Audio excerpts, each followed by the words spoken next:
Nós vamos fazer uso agora da palavra para fazer as respostas das 8 considerações que foram feitas até aqui. Quero deixar registrado que a audiência está sendo gravada e também filmada e depois ela é transcrita, tornando-se documento não só as perguntas que foram feitas por escrito, como os documentos se entreguem à mesa. Eu vou passar para o secretário Daniel Marques para que ele faça então já as respostas da pergunta que coube a ele. Querido, o senhor está inscrito, professor. Como é que ele vai falar antes de mim? Porque senão eu me perco, professor, é muita coisa. Eu respeito seus cabelos brancos. Vamos lá, professor. E sua vontade de participar. Então, a primeira pergunta do Ronald, que sentiu falta pela fala dele da participação da prefeitura, que a prefeitura não foi na Fazendinha, no Sapê. Bom, eu fui pessoalmente recebido por ele lá, né? 2 vezes, aliás. Uma vez convidado pela Associação de Moradores e que pessoalmente fui. Vamos lá, gente. Agora eu peço que respeite a minha fala. Por favor, deixa o... Tudo bem. O secretário está Fica falando. à vontade, você se inscreve de novo. Tive 2 vezes, num levantamento de campo de todas as casas da área limítrofe à área de especial interesse ambiental chamada de Fazendinha. Obviamente, aí, Renato, eu vou fazer uma meia-culpa do governo. A gente tentou enxugar a parte técnica e não desanimar a participação para fazer um diagnóstico ambiental de 2.000 laudas. Poderíamos ter colocado tudo que a gente fez a mais lá.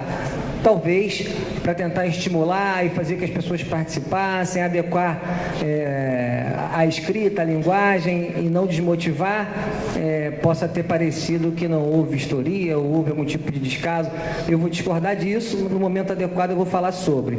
Mas a fala do Ronald, eu estou dizendo aqui, tive pessoalmente, foram 68 casas levantadas, tem testemunhas aqui, fazendo um sinal positivo, todas as unidades familiares, acompanhado pela prefeitura. O vereador Renatinho, se não me engano, estava lá naquele dia que a gente foi a campo, levantamos todas as edificações, fizemos teste para mostrar a descarga direta no rio, tudo isso aconteceu e a gente tem um relatório e um processo administrativo formado, então não há o que discutir sobre isso. O Ney falou aqui que a gente precisa conhecer Pendotiba e que o processo está sendo acelerado. Olha, Ney, a gente tenta trabalhar com metas para poder fazer um trabalho da forma que tem que ser feito, mas digo para vocês aqui que a gente não tem marco final estipulado por ninguém, então a gente está aberto aqui a qualquer tipo de participação nesse sentido, e que a gente conhece muito bem Pendotiba, obviamente não tão bem quanto vocês, por isso a gente faz oficinas e a gente faz audiências públicas. A discussão sobre o formato adequado, o prazo adequado é muito bem-vinda, a gente está aqui para discutir sobre isso, para isso existe audiência pública. E lembro a vocês que é uma audiência pública do Executivo, a gente não está esvaziando absolutamente nada aqui, gente. As obrigações legais de estatuto da cidade e outras legislações dizem respeito ao processo legislativo, e é óbvio que ele vai acontecer. E que cada um procure a sua associação, cada um coloque o seu vereador para fazer o seu papel que foi eleito para. E vamos trabalhar para que essa lei seja a melhor possível, sem dúvida nenhuma. O Jorge falou sobre a mobilidade, aí eu acho que você poderia falar, Renato.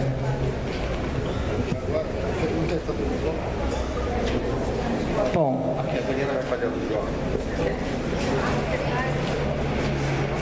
porque algumas colocações confundem meio ambiente com mobilidade. Então tá, então vamos em frente. Uma das coisas que o Jorge falou que tem a ver com o meio ambiente rios cobertos, manilhados, faixas marginais de proteção. Então, olha, eu queria deixar uma coisa clara, gente. O plano urbanístico de Pendotiba é uma lei específica para uma região que, óbvio, tem influência de várias outras. Agora, eu queria esclarecer para vocês, eu acho importante que vocês saibam que quem delimita a faixa marginal de proteção não é a prefeitura. Não tenham a pretensão de que o plano urbanístico vai delimitar a faixa marginal de proteção. Isso é uma atribuição do órgão estadual, a lei obriga que o INEA o faça. Agora, o que a gente pode trabalhar no plano urbanístico, e eu estou trabalhando para isso, é que proximidade de rio tenham zoneamentos restritivos ou não edificantes. Por isso, a ocupação em uso de solo. Usando o quê? Usando o bom senso, o conhecimento que a gente tem do mapeamento dos rios, e a gente tem um mapeamento dos rios, se foi manilhado, e a gente é contrário a manilhar rio, a gente é contrário a tirar a fluidez do rio, mas em algum momento foi autorizado, e a gente tem que trabalhar com o legado que existe. O nosso diagnóstico mostra rios embaixo de casas, mostramos para vocês várias vezes. Muda a velocidade da água, causa enchente, vai causar transtorno, e a gente tem que trabalhar no sentido de evitar e tentar ver como se mitiga, porque já está construído. A gente concorda com tudo isso. Ninguém aqui é favorável a rio coberto. E a gente tem que saber como uma lei urbanística pode trazer o efeito prático que a gente quer para a região. O papel do governo é transcrever o que vocês colocam para uma questão prática. Por isso a gente começou com objetivos. A gente não poderia chegar aqui e começar com artigos de lei. Isso vai ser feito no momento oportuno. Só que a pedido de vocês, a gente trocou a ordem e vamos seguir. Agora, faixa marginal de proteção não é a gente que delimita, não é a prefeitura que autoriza manilhar rio, é o Estado que faz isso. Não é a prefeitura. A prefeitura não pode fazer isso. Agora, óbvio que vários foram feitos ao arrepio do Estado e do município. A gente sabe que isso aconteceu em Niterói. A gente sabe que autorizaram obras em cima de rio. E aí vamos responsabilizar quem fez isso. E a gente está à disposição para fazer. O Ministério Público está aqui presente e conhece bem da causa, né? A professora Regina fez as críticas muito voltadas também, e a gente agradece. É uma pessoa que tem muito a contribuir e contribui. Sobre a parte de regularização fundiária, não me cabe aqui falar estritamente sobre isso, minha parte é meio ambiente, mas sem dúvida nenhuma o plano urbanístico também funciona para esse tipo de política. Em qual sentido?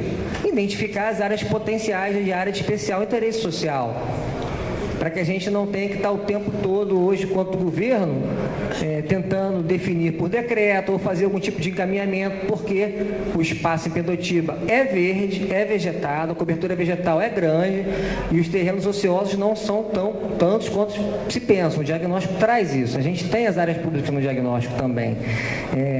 E aí a lei pode trabalhar nesse sentido. A lei certamente auxilia. Baseado em quê? Você não vai ter uma área de especial interesse social num fragmento florestal que foi tipificado e categorizado por nós, por engenheiros florestais, como área muito importante, porque o formato é interessante, porque você tem acesso e trânsito de fauna, biodiversidade. Então lá a gente não pode zonear a área que se edifica.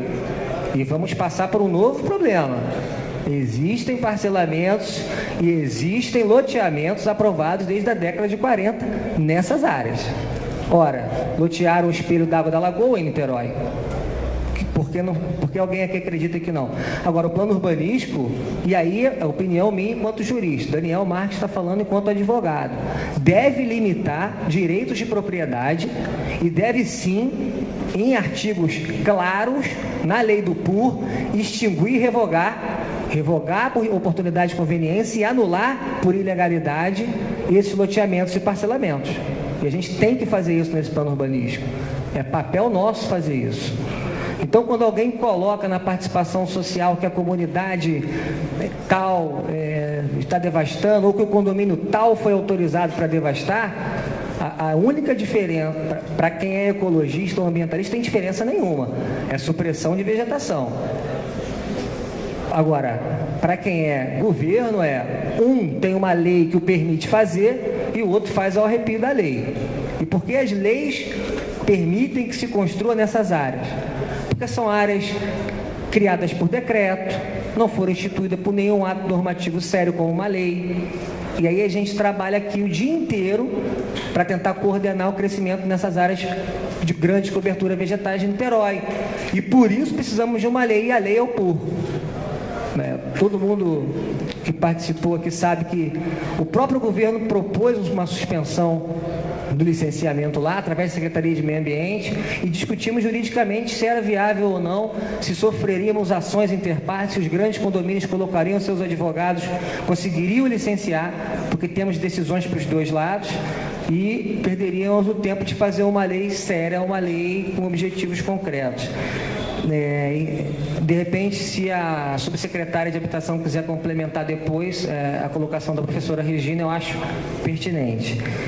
O Bruno falou que o diagnóstico fala da certeza do que existe hoje. É exatamente isso, Bruno. O diagnóstico tem obrigação de tratar o que existe hoje.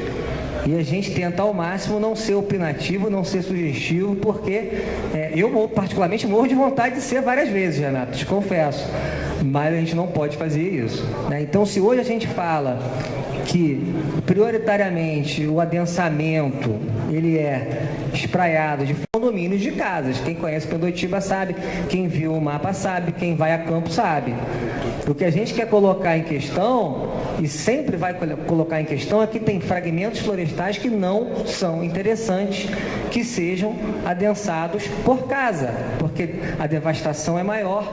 O efeito chamado pela biologia de efeito de espinha de peixe é super agressivo para a biodiversidade, e a gente tem que pensar na questão prática. Vai ocupar a borda? Efeito de borda também não é positivo, mas não é tão ruim como o efeito de espinha de peixe, ecologicamente falando. Mas a gente vai segurar, por exemplo, um crescimento numa área importante de uma comunidade que se espraia, usando como? Direitos de propriedade, são corredores ecológicos, são barreiras ecológicas, placas de delimitação, isso tudo pode e deve conduzir. A dúvida sobre abastecimento de água que você colocou, Bruno, eu queria te esclarecer que cada processo de licenciamento em Niterói obrigatoriamente na licença ambiental municipal, prévia ou de instalação, obrigatoriamente a Águas de Niterói traz uma declaração de possibilidade de abastecimento de água e de esgoto. A Águas de Niterói obrigatoriamente traz isso. Estou trazendo para vocês o que acontece no processo, gente. Eu acho que isso é muito importante. Agora, a Águas de Niterói é uma concessionária séria, eu tenho convicção de que não faria uma declaração de possibilidade de abastecer água se a gente tem algum problema de abastecimento.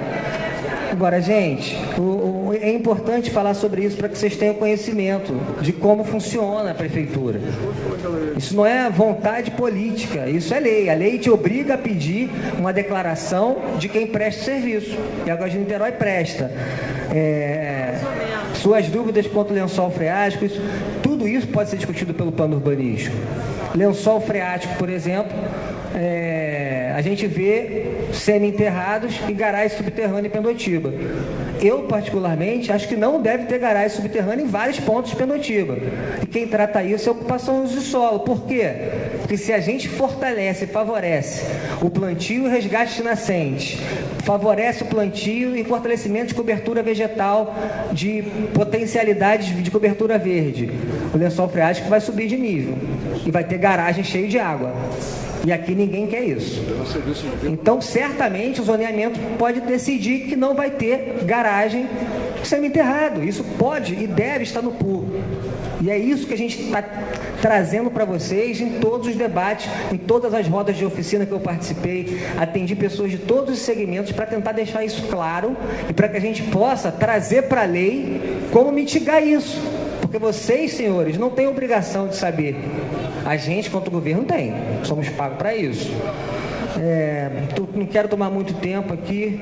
A Cláudia entregou por escrito. E a questão, acho que do Wilson sobre Muriqui, quem compete falar melhor é o Renato e a Verena, tá? Obrigado. Bom, tentar também ser bastante breve aqui. Foram alguns apontamentos em relação a aspectos técnicos do diagnóstico, metodológicos também.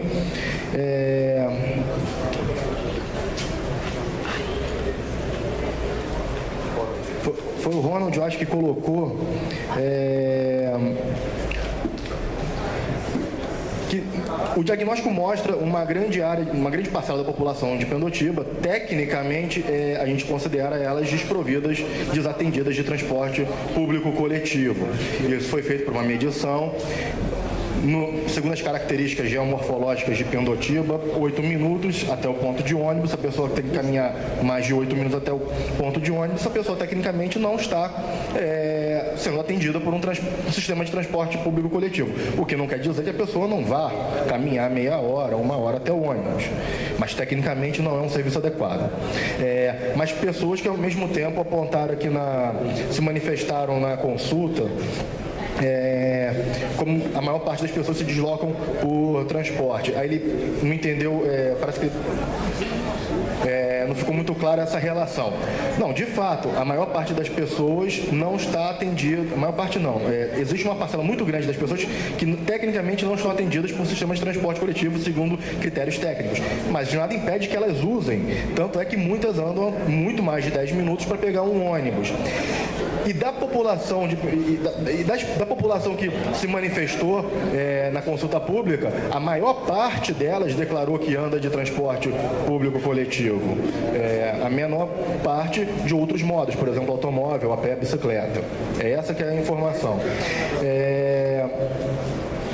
Bom, regras de construção também foi mencionado pelo Ronald. Nós estamos com o objetivo é esse, criar regras de construção para Pendotiba. Pendotiba não tem um plano específico. Pendotiba tem leis da década de 70 incidido aqui até hoje. Para quem é especialista, como a professora Regina, sabe muito bem que leis da década de 70 tinham orientação expansionista. Era de conquista de território, o crescimento econômico era pelo crescimento geográfico da cidade. Então vamos expandir e crescer a cidade e conquistar terras. Chegamos num ponto de saturação. Não é mais possível ter supressão dos nossos fragmentos naturais para fazer ocupação humana. Pendotiba está num ponto de saturação. Esse é um dos principais objetivos do PUR, inclusive. Professora Regina, aqui, muito obrigado pela oportunidade novamente de esclarecer ao público alguns aspectos metodológicos. Dados defasados, porque a gente usa dados do censo de 2000 e 2010 no diagnóstico. O censo é realizado a cada 10 anos. O período de vigência técnica e científica de um dado censitário é de 10 anos, ele é feito para isso. Existe possibilidade de atualizar esses dados para 2015? Sim. A forma metodológica que se faz isso é pegar a série histórica, projetar uma tendência, que é uma extrapolação estatística, que a gente chama tecnicamente, e dizer, em 2015, pela série histórica, temos tanta população. Isso é uma mera projeção piorada de uma situação presente. Existe muita discussão metodológica sobre isso, tem muita gente que é contra essas projeções, particularmente sou um deles, eu sou muito crítico a essas projeções, principalmente para transporte, isso gera muito problema em transporte. Muita expectativa que não se materializa. Então, o período está válido ainda. O censo de 2010 é válido até o próximo censo. Necessidade de trabalho de campo. Foi feito, foi apresentado aqui, o Daniel falou novamente, visitou. Trabalho de campo foi feito. Situação fundiária. A gente precisa ter cuidado para entender as limitações do PUR também. O PUR não vai resolver todos os problemas de Niterói, todos os problemas urbanos de uma cidade. Ele é um plano de ordenamento territorial.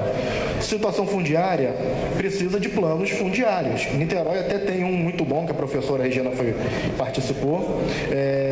E o PUR pode ajudar, contribuir para a discussão fundiária, delimitando finalmente as áreas de especial interesse social nessa região, para aí o poder público vir com políticas específicas de regulação fundiária.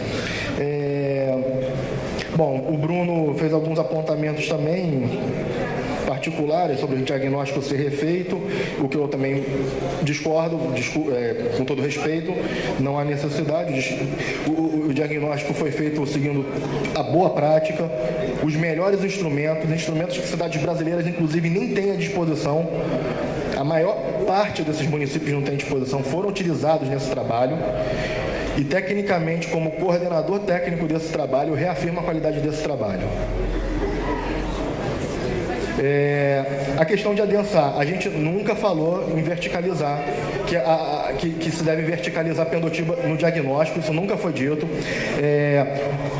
Assim, a forma de discordar não é uma mera oposição a um fato. O contrário de espraiar não precisa ser verticalizar. Você quer ver formas urbanas em Pendotiba que são compactas? As comunidades de baixa renda. São tecidos urbanos compactos que têm uma dinâmica econômica muito mais rica do que o bairro formal, do que os bairros formais de Pendotiba, por exemplo. E não tem verticalização nas comunidades de baixa renda aqui em Pendotiba. Então, essa relação de proximidade pode ser alcançada de diversas formas. Verticalizar e adensar, inclusive, não tem nada a ver um conceito com o outro. Preciso ter muito claro isso. Eu posso dar um exemplo na cidade vizinha aqui do Rio de Janeiro, de um bairro extremamente verticalizado, onde tem em torno de 35 pavimentos, que é o bairro da Barra da Tijuca.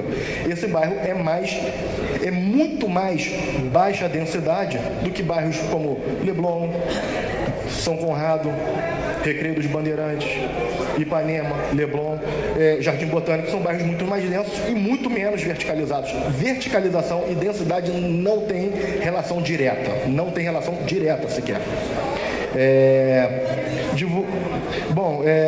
Sobre a divulgação em todo o município, isso também foi uma questão colocada pelo senhor Wilson, para concluir aqui já.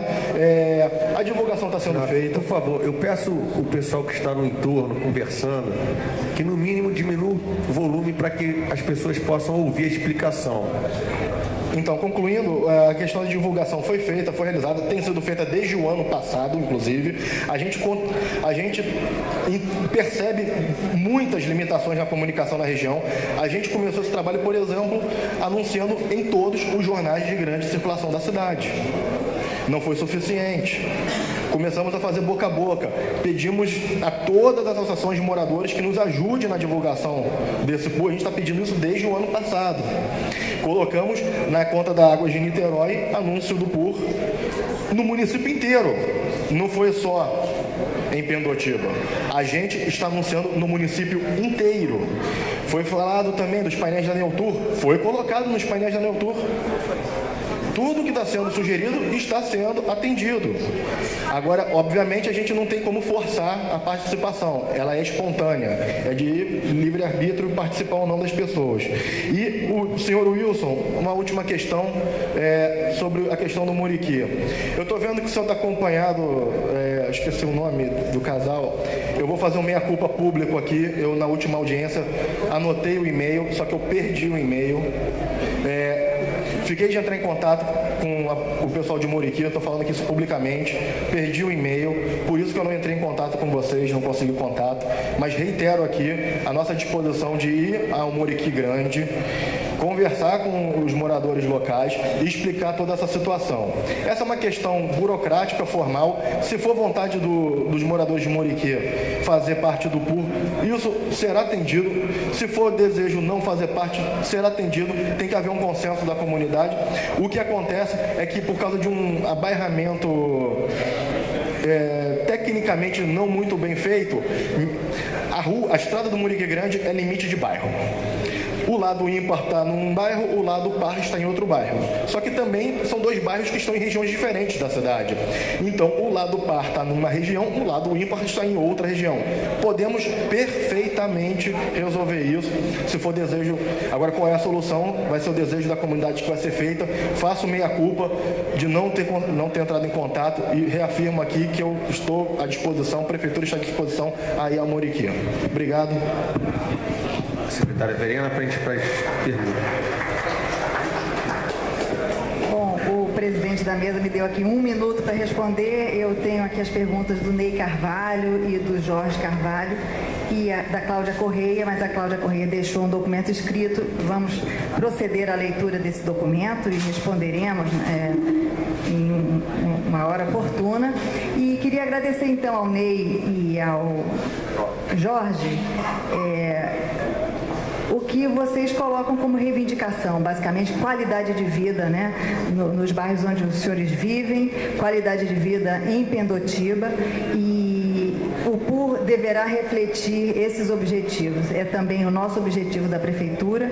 A questão do tempo também foi colocada, né, o tempo de mobilização que nós levamos como poder público, né, reunindo nossas equipes das próprias secretarias nesse esforço de realizar esse estudo, esse diagnóstico, e um tempo também de oportunidade que nós estamos tendo de receber essas contribuições e essa colaboração que vai gerar tanta riqueza na hora da produção desse projeto, de esse plano urbanístico para Pendotiba. Então, eu queria agradecer as duas colaborações e tenho certeza que os senhores verão refletidos nos objetivos e no desenvolvimento do povo.